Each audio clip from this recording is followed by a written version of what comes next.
Assalamualaikum warahmatullahi wabarakatuh. Bismillah, walhamdulillah, wassalatu wassalamu ala rasulillah wa ala alihi wa sahbihi wa man wala. Allahumma salli wa sallim ala sayyidina Muhammadin miftahi babi rahmatillah adada ma fi ilmillah, salatan wa salaman daimaini bidawami mulkillah wa ala alihi wa sahbihi adada kulli dzarratin alfa marrah wala haula wala quwata illa billah, amma ba'dah.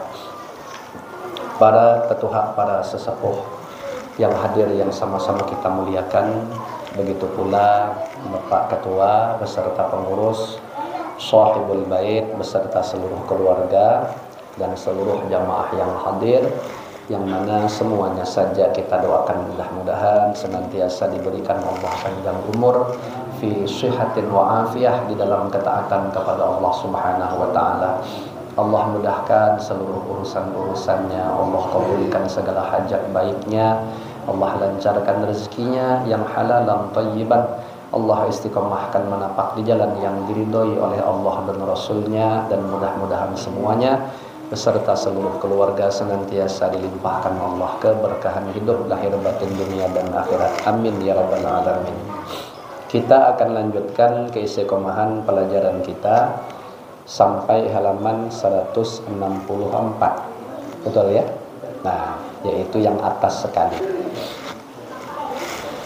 Wabil isnadil ladzi yattasilu ilal musannif rahimahumullahu ta'ala wa nafa'ana bi ulumihim wa anwarihim wa asrarihim wa nafahatihim fid dharain, amin. Bismillahirrahmanirrahim. Masih melanjutkan tentang kajian nama Allah Ta'ala yang ke-31, yaitu nama Allah Ta'ala Al-Latif. Bismillahirrahmanirrahim.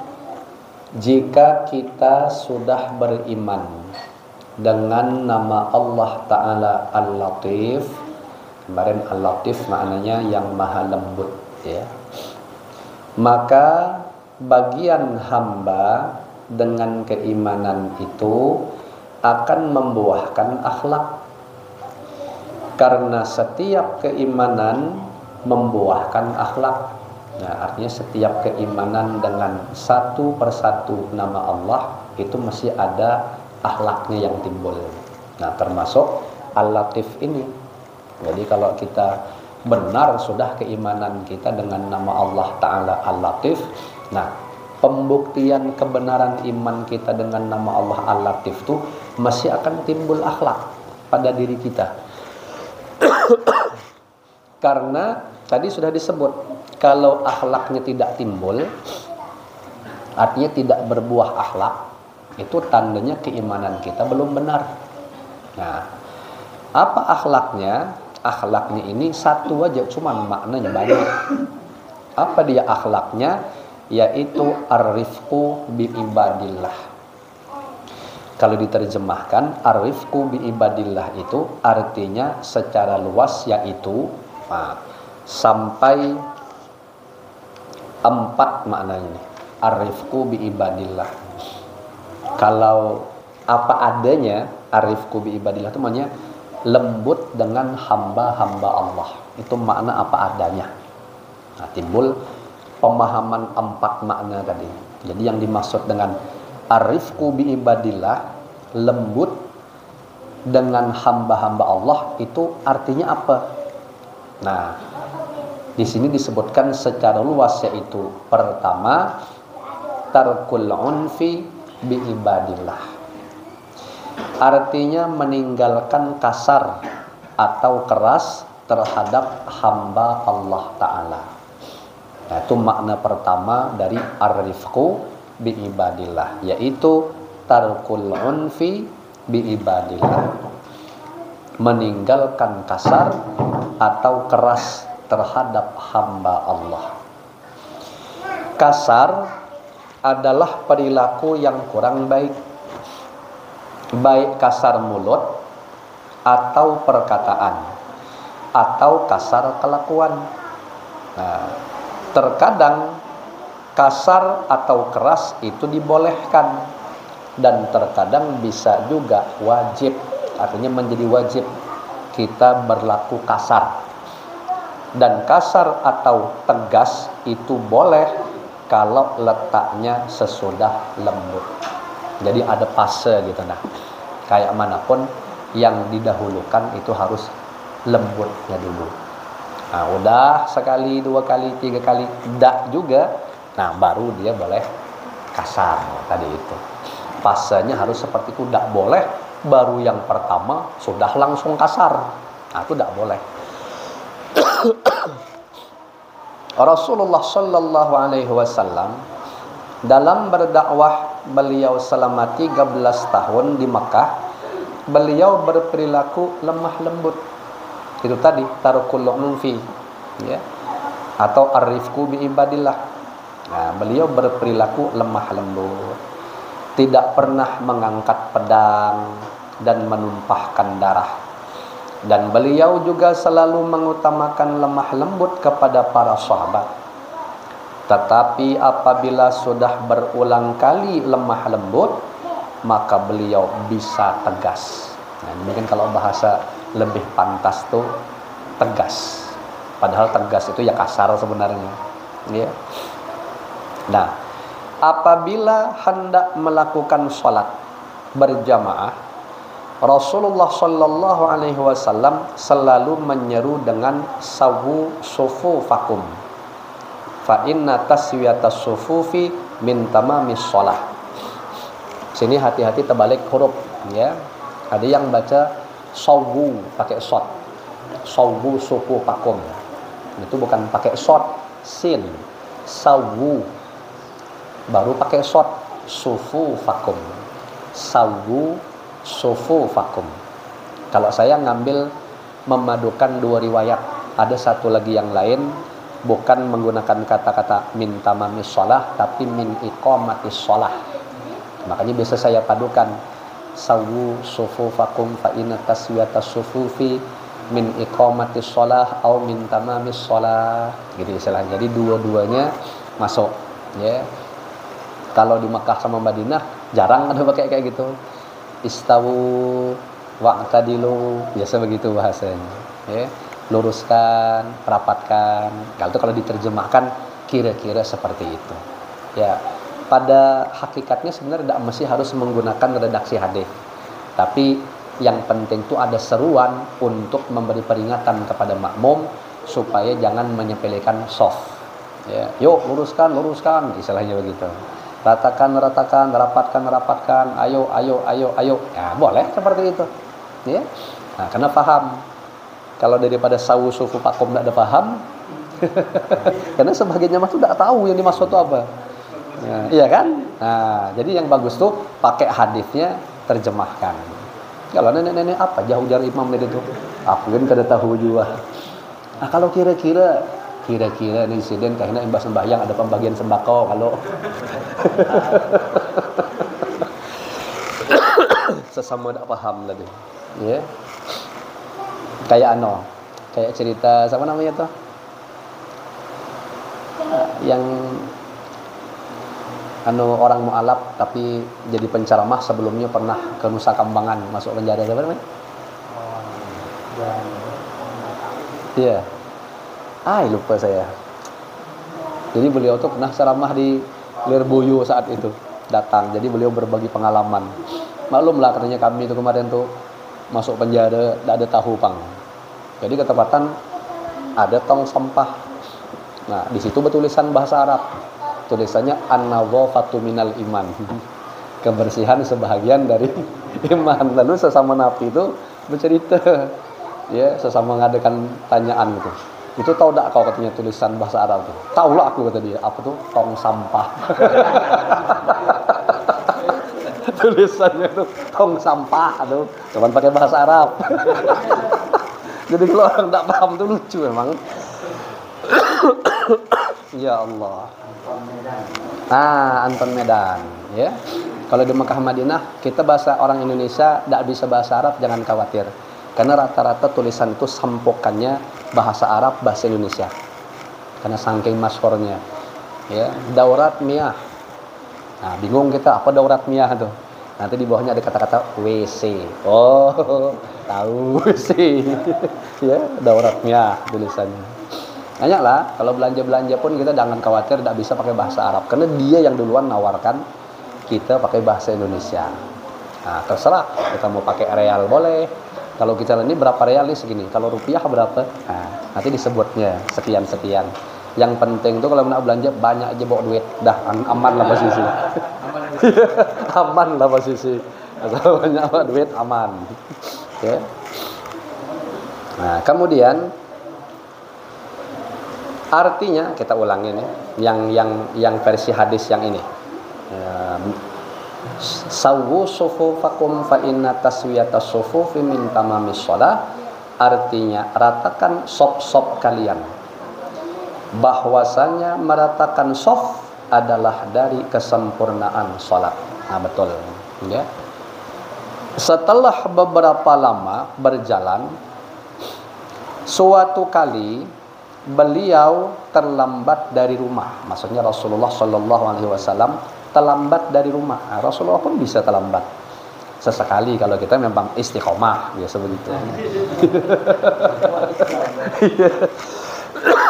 Justru kalau kita datang berdahulu itu termasuk keajaiban dunia yang ke-9. Masya Allah. Tumben kita kawan nih. Iya. Iya, sudah sewah nih. Terlambat dari rumah menuju mihrab. Sehingga para sahabat sudah bersop, artinya sudah sejajar dibikin sop.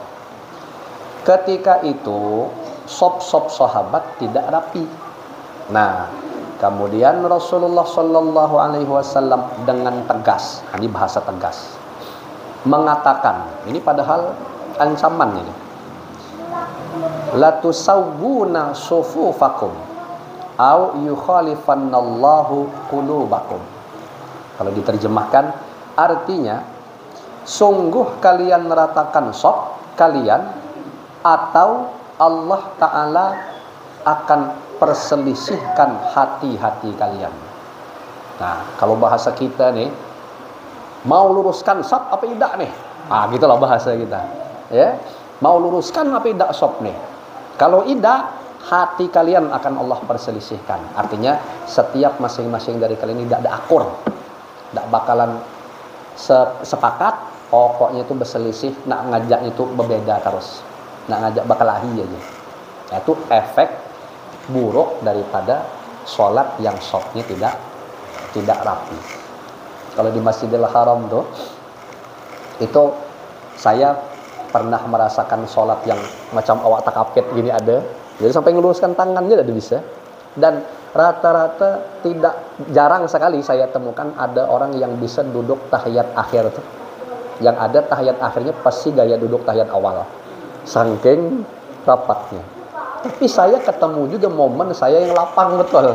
Sehingga posisi itu memang sebagaimana sholat kita apa adanya. Kesini agak sedikit merenggang, kesini agak sedikit merenggang. Sehingga posisi saya betul-betul nyaman.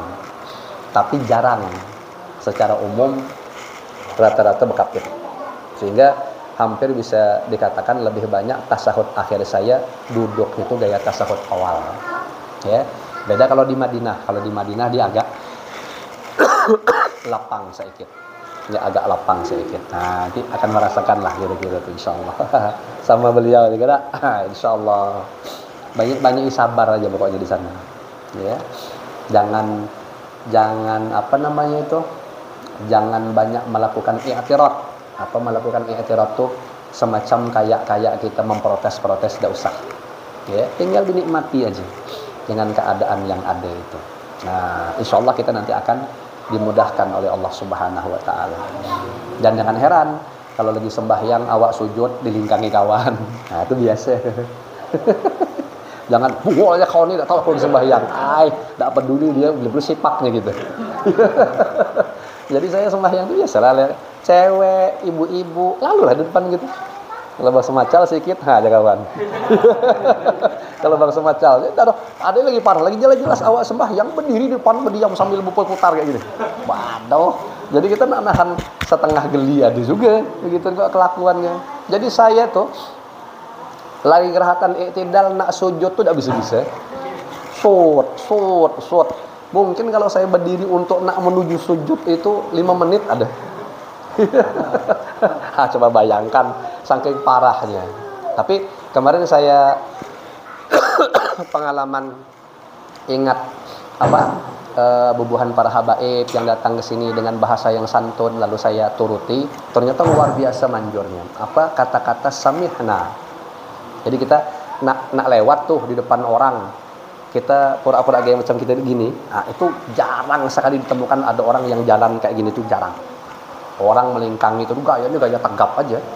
Ya, jadi kita kalau bisa nak jibak orang lah istilahnya kan. Samihna, langsung minggir dia. Langsung minggir. Itu seakan-akan dia mungkin kagum gitu. Luar biasa adabnya. Ya, jadi seakan-akan ada bahasa tata krama gitu. Kalau bahasa Indonesianya minta maaf, permisi ya. Mungkin gitu kira-kira artinya. Samihna. Itu langsung ganal orang kan tuh. Pokoknya semuanya mesti gini semua. Iya, minggir. Artinya bagaimanapun hati nurani mereka tuh sebenarnya ada ketujuh melihat yang ada nih. Nah, sehingga kita tunjukkan akhlak kita. Nah, itu yang luar biasa. Cuman ingatlah nanti pas di saat bulik berjamaah kita nak keluar Masjidil Haram itu pasti akan berdesakan. Nah, berdesakan ini kadang-kadang kita takapit-kapit sama rombongan bebinian. Tolong jangan dimanfaatkan. Kita dorong di sini gitu kan. Padahal di belakang tidak ada yang dorong gitu. Tidak sih lihat. Apakah seorang ya hendakan gitu. Hendak ada dorong udah punya kawan. Iya, nah, sekali begini bercadar buka cadar berjangkut turunnya apa ada. Luput 2 kali ya nak. Nah, hati-hati. Baik sangka. Kemudian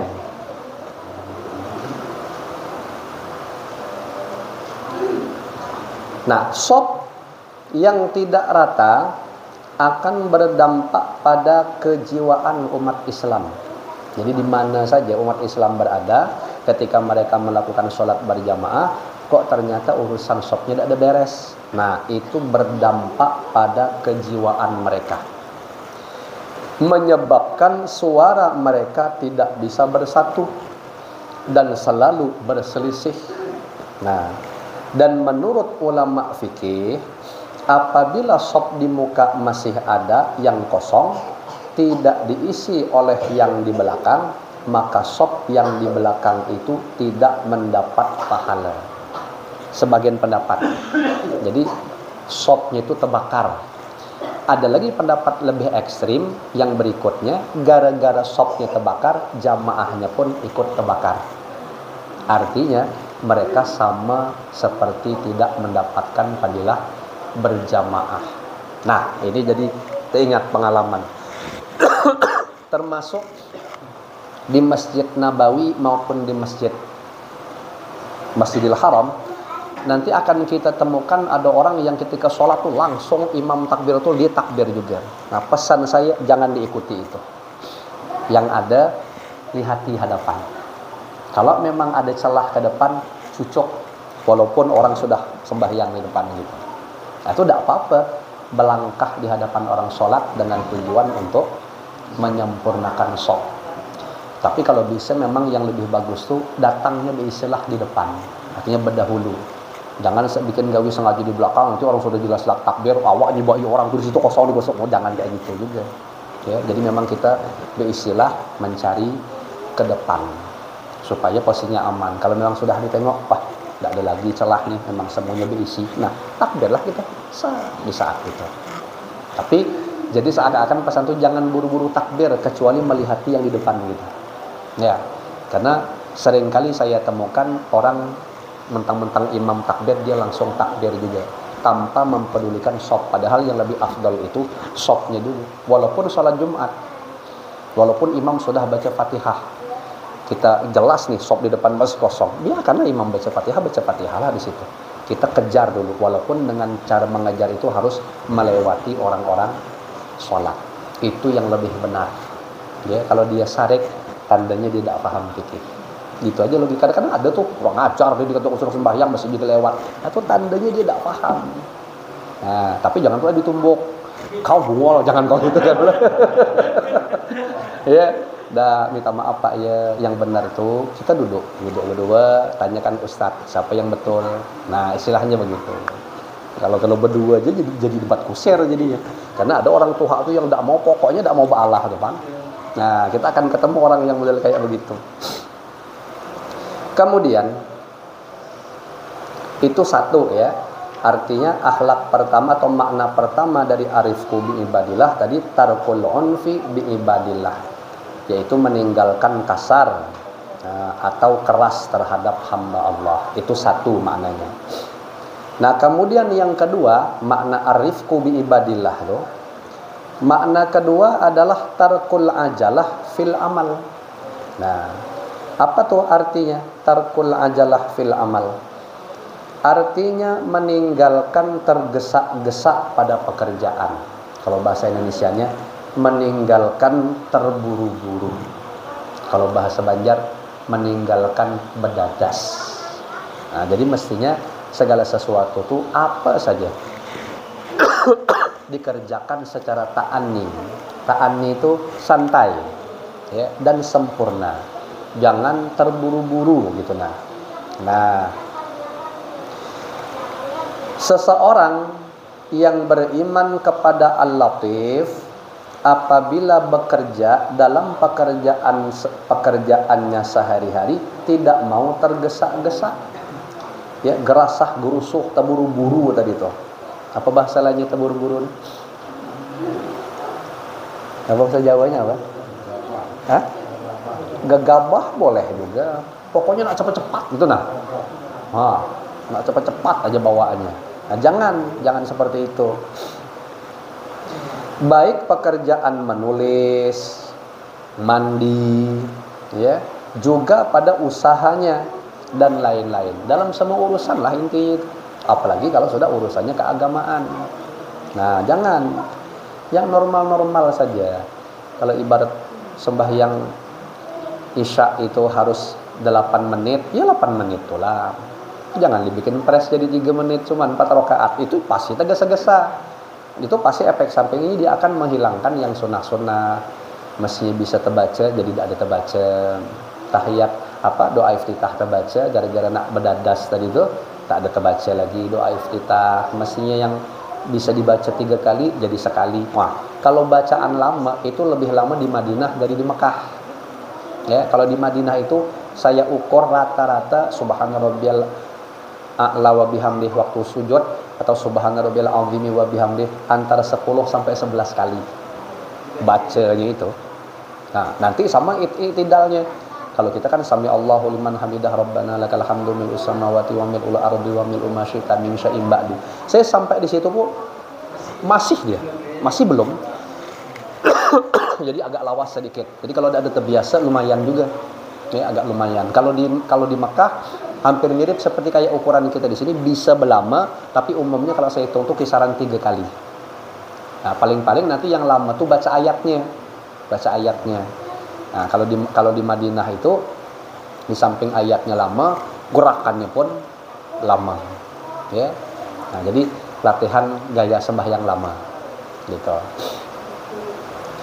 Kemudian yang ketiga, makna daripada arifku bi ibadillah tuh tarkut taksir ala ibadillah. Tarkut taksir ala ibadillah. Artinya meninggalkan mempersulit atas hamba Allah. Nah, meninggalkan mempersulit atas hamba Allah dalam segala urusan.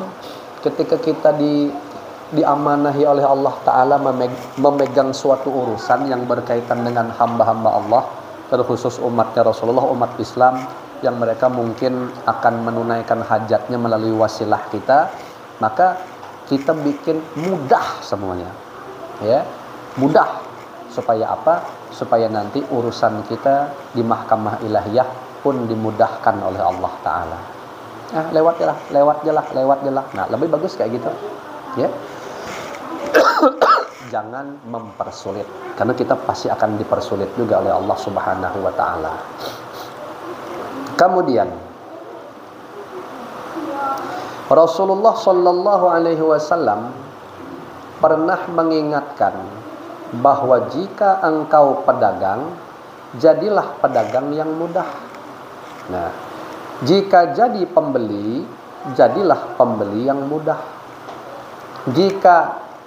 Karena neraka haram atas orang yang mudah. Mudah ini samhan, itu di bahasa Arabnya samihna, mudahkan bagi kami. Seakan-akan kalau diterjemahkan gitu, ya mudahkan bagi kami. Nah, orang yang beriman kepada Al-Latif tidak mempersulit dalam berdagang dan membeli atau dalam urusan-urusan lain yang berhubungan dengan kepentingan kaum muslimin. Ia selalu mempermudah urusan.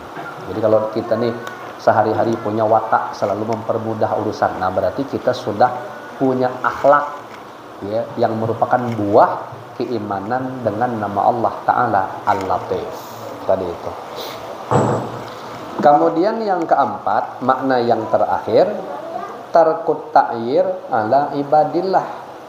Ya, jadi pengertian arifku bi ibadillah yang keempat adalah tarkut ta'yir ala ibadillah.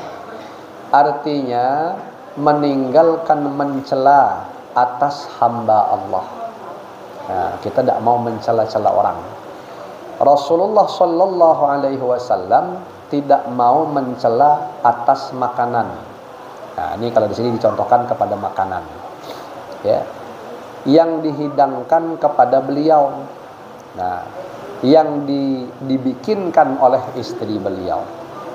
Jadi tidak ada termasuk tuh satu keterangan saya temukan, dianggap ulama fikih itu dianggap mencela makanan apabila makanan dihidangkan lalu kita cicip lalu kita berbunyi, hambar nih,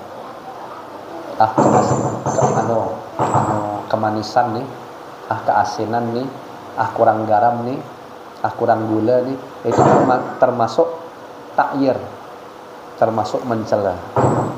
Jadi yang lebih bagus tuh diam saja. Sekira-kira memang kita rasakan kurang manis, beristilahnya pergi ke dapur ambil gula. Udah gitu aja. Jangan berbunyi di mulut. Paham maksudnya dah? Nah, kita makan sayur, hidangan gini kita. Ternyata kita rasakan sayurnya hambar. Yang kita butuhkan garam, jangan kurang garam nih. Nah, itu dianggap mencela. Jadi yang ada tuh diam. Boleh kita bilang, "Dek, bisa minta tolong ambilkan garam enggak?" Boleh. Atau kita dewek yang mau ambil garam di mana, Dek? Nah, udah. Ya.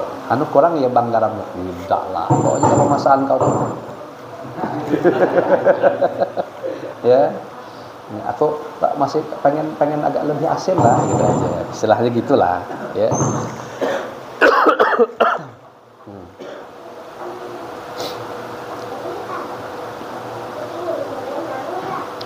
Kalau beliau senang, beliau makan. Dan jika tidak senang, beliau makan sedikit dan beliau tinggalkan. Artinya bentuk penghargaan. Kalau tidak dicicip-cicip lalu tersinggung ini kita. Ya, nanti merajuk itu. Beli jelas lagi tadi. Ya. Tidak mencaci makanan apalagi kepada yang membikin. Nah, betulnya tuh. Karena beliau beriman dengan Al-Latif. Mencela makanan sudah termasuk perilaku kasar. Nah, dianggap tidak rifkun, tidak lembut tadi itu. Sehingga Rasulullah Shallallahu Alaihi Wasallam tidak mau melakukannya. Jadi kalau kita merenung dari penjelasan ini betapa lembutnya Rasulullah Shallallahu Alaihi Wasallam. Tapi memang banyak bang contohnya ya, yang Rasulullah SAW itu disuruh jeruk yang mas asam ya tuh. Ya, nah, tetap aja beliau hantuk dengan senyumnya gitu. Saking menjaga hati yang memberinya itu. Nah,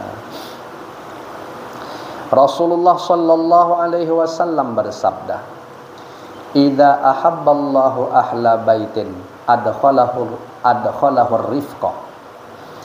Amin. Mudahan kita dikasih ini. Artinya apabila Allah Ta'ala mencintai penghuni rumah, maka Allah Ta'ala masukkan kepada mereka rifkun atau kasih sayang.